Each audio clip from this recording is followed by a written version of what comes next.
Nos encontramos en el Instituto Geológico y Minero de España, más concretamente en su Museo Geominero, uno de los más importantes museos geológico-mineros del mundo, por la calidad de los minerales que se encuentran aquí depositados, que podéis ver cuando queráis. Estas son muestras de los minerales que se extraen de las minas de toda España y del resto del mundo.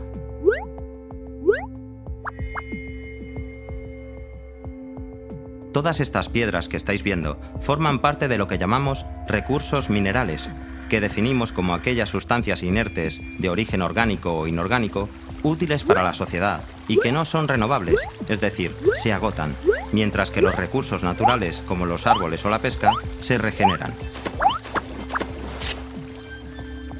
Los recursos minerales se clasifican generalmente en los siguientes tipos: minerales metálicos: hierro, cobre, aluminio, zinc, oro, plata; minerales no metálicos o industriales: yeso, sílice, fluorita; los recursos energéticos: carbón, petróleo, gas, uranio; productos de cantera: rocas ornamentales, áridos. ¿Sabéis una cosa? Aunque no lo sepamos, en nuestras casas y ciudades estamos rodeados de elementos que provienen de la explotación y transformación de los recursos minerales. Si os parece, vamos a dar una vuelta por la ciudad y así vamos viendo cosas que están fabricadas a partir de los recursos minerales.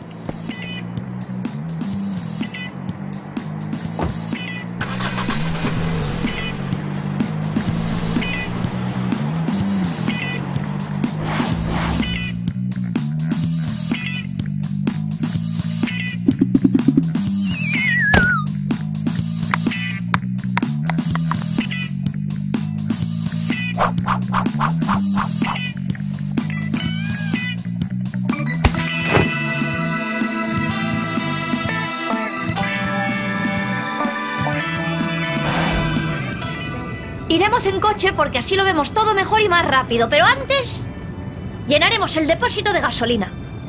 Por cierto, ¿sabíais que la gasolina proviene de un recurso energético llamado petróleo? El petróleo es uno de los recursos energéticos más importantes utilizados por el hombre porque de él se obtienen multitud de productos. Por ejemplo, todas las cosas de plástico que utilizamos a diario están fabricadas a partir del petróleo. También los lubricantes para nuestros coches, muchos de los tejidos que usamos, las pinturas de nuestras casas. A partir del petróleo se obtienen más de 2000 productos que son útiles para la sociedad. ¿Y sabéis de dónde se saca el petróleo? Este recurso no se encuentra en cualquier sitio, sino que se extrae de las profundidades de la Tierra, en aquellas zonas del mundo que presentan unas características geológicas especiales. El petróleo se localiza en unas rocas denominadas rocas almacén, y es como si estuviera atrapado en el interior de la Tierra, en los poros de las rocas. La explotación del petróleo se puede realizar tanto desde tierra como desde mar. Una vez que se encuentra la roca almacén, se realizan sondeos de explotación. Consiste en perforar el terreno con un taladro gigante hasta 4 o 5 kilómetros de profundidad. Cuando se llevan muchos metros de perforación, se produce la salida a presión de un líquido negro que indica que, por fin, hemos encontrado petróleo. A partir de ese momento, se perforan muchos más pozos y se tiene lo que se llama un campo petrolífero. Hay veces en las que, aunque exista roca almacén, no hay petróleo porque no estaba sellada la estructura geológica y entonces el petróleo se escapa y migra. Y una vez que lo encuentran, ¿cómo se extrae? Una vez hechos los sondeos con las tuberías y bombas de extracción, el petróleo es bombeado hasta la superficie mediante estos caballitos que seguro que habéis visto antes en algunas películas. Una vez extraído, es transportado, ya sea a través de estas grandes tuberías, que pueden estar enterradas bajo el suelo, llamadas oleoductos, o por medio de enormes barcos llamados petroleros, que transportan el petróleo por todos los mares del mundo hasta las refinerías. ¿Qué son las refinerías? En las refinerías es donde el petróleo es transformado en los productos que consumimos. Aquí, la transformación se realiza por medio de procesos termoquímicos en los que se somete al crudo a altas presiones y temperaturas. De esa manera, se obtienen muchos productos denominados derivados del petróleo. Entre ellos están el gas, las gasolinas, los querosenos, los asfaltos, los plásticos y multitud de productos. Fijaos, por ejemplo, cómo serían las carreteras que usamos si no tuviéramos el petróleo. ¿Habéis visto la importancia de los productos derivados del petróleo?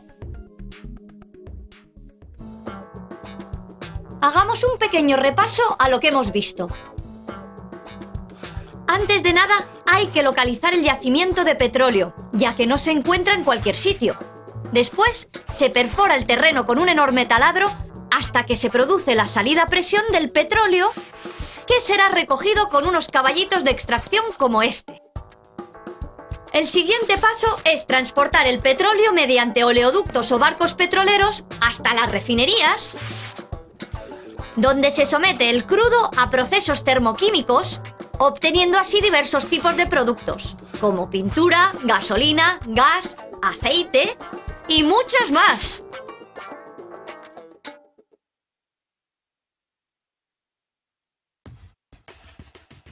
El petróleo es uno de los pilares del mundo moderno, pero hay otros recursos minerales igual de importantes como por ejemplo el hierro, del que, tras ser tratado en las acererías, obtenemos el acero, material utilizado en muchas de las cosas que nos rodean y usamos diariamente. Como por ejemplo, casi todos los elementos que participan en la explotación del petróleo que acabamos de ver. Desde la extracción hasta el refino, están hechos de acero. Las plataformas y sondeos, los oleoductos, los barcos, los componentes de las refinerías y muchos más. Mira, Piqueto, ¿ves la estructura de ese edificio? ¿Es de hierro? Casi, es acero. ¿Y cómo se obtiene el acero? Bien, para obtener el acero, como siempre, lo primero es hacer una investigación geológico-minera para encontrar el recurso minero.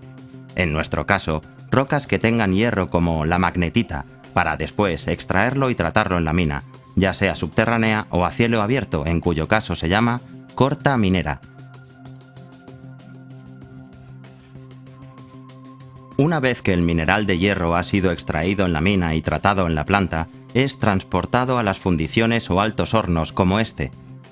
En el alto horno se introduce el mineral de hierro machacado con caliza y mezclado junto con coque, que es un carbón cuya combustión permite elevar la temperatura del proceso hasta 1500 grados centígrados.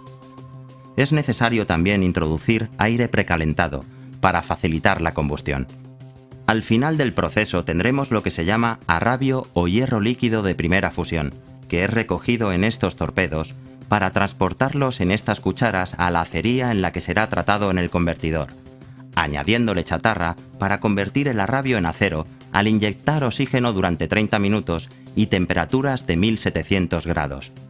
Y es transformado en acero, siendo luego laminado en el proceso de colada continua para obtener multitud de productos, desde los de uso doméstico como cacerolas, radiadores, hojas de afeitar, hasta multitud de máquinas, trenes, barcos, excavadoras, hormigoneras, carrocerías de coches y otras muchas más cosas que no vemos, pero que son totalmente necesarias para la industria de la construcción y las obras públicas, edificios, puentes, túneles, etc. En definitiva, muy pocas cosas en el mundo se fabrican, procesan o transportan sin utilizar acero. Vamos a recordar lo que acabamos de ver, ¿vale? Primero, hay que encontrar las rocas que contengan hierro en la mina, ya sea a cielo abierto o subterránea. Una vez que ha sido extraído, se transporta a las fundiciones o altos hornos, donde se mezcla con coque y otros fundentes. Elevando la temperatura del proceso hasta 1500 grados, conseguimos el arrabio o hierro líquido, que tras ser tratado se convertirá en el acero que vemos en multitud de productos y maquinaria, como camiones, trenes, etc.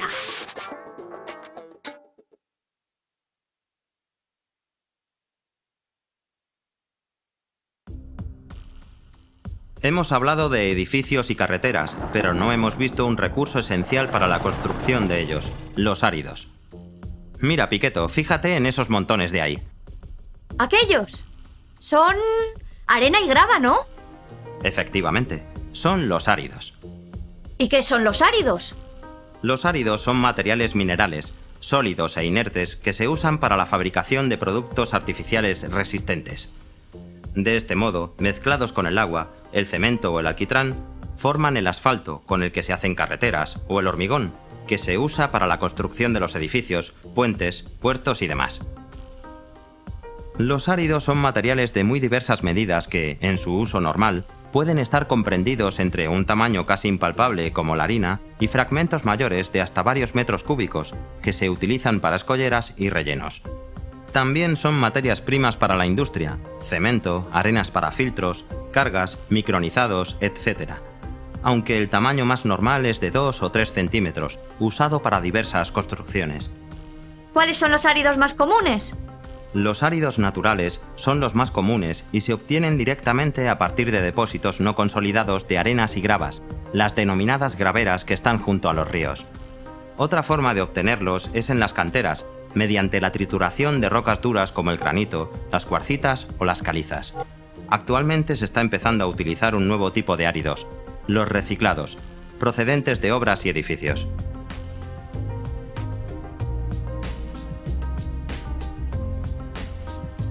La obtención de estos materiales tan imprescindibles para la sociedad se produce, por tanto, como norma general, en explotaciones a cielo abierto, las canteras. Existen distintas formas de extraer los áridos según la forma de presentación de los depósitos. Pero hace falta una maquinaria especial para extraerlos, ¿verdad? Si, por ejemplo, tenemos la roca desagregada o suelta, solo necesitamos una pala cargadora y un transporte.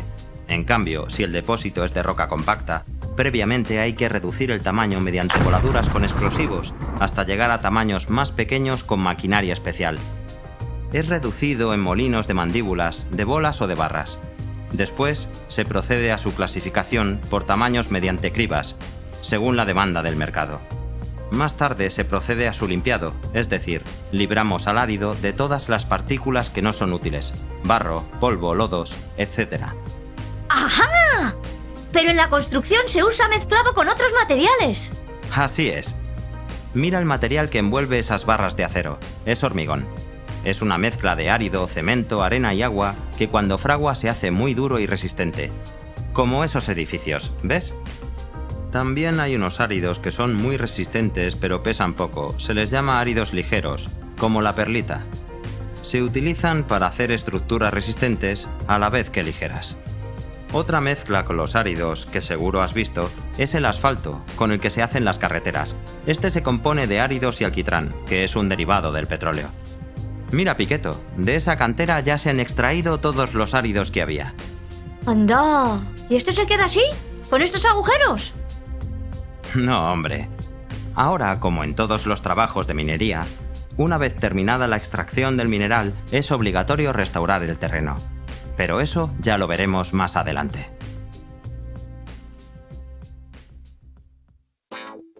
¿Seguro que os acordáis de todo lo que acabamos de ver? Vamos a repasarlo por si acaso. Los áridos son minerales que, una vez mezclados con otros, dan lugar a materiales muy útiles en la construcción. Se obtienen en graveras cuando los depósitos se encuentran sueltos, o en las canteras si no es así. En las graveras solo necesitamos una pala cargadora y un transporte. En las canteras, sin embargo, hay que reducir el tamaño mediante voladuras y maquinaria especial. Los áridos se utilizan extensivamente en la construcción de edificios, carreteras, puentes...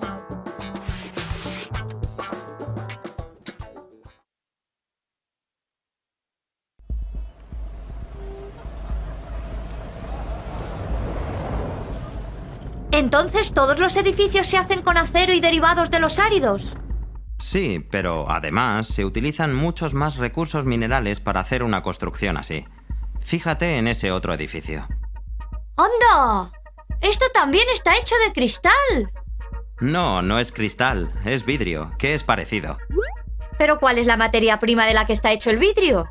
La materia prima del vidrio es la arena de cuarzo o sílice, que se extrae de canteras como esta. Es como la arena que estamos pisando en la playa. ¿Y una vez extraída, ya se puede usar? Antes de poder utilizarla, es necesario eliminar las impurezas con varios procesos de lavado y filtrado en estas plantas de tratamiento. Aquí vemos cómo se separa la sílice de otro recurso mineral que es feldespato, que se usará en la industria cerámica mediante un proceso llamado flotación. A partir de aquí ya tenemos la sílice casi pura. El siguiente paso es mezclar la sílice con carbonatos y otros fundentes que mejorarán la calidad del futuro vidrio.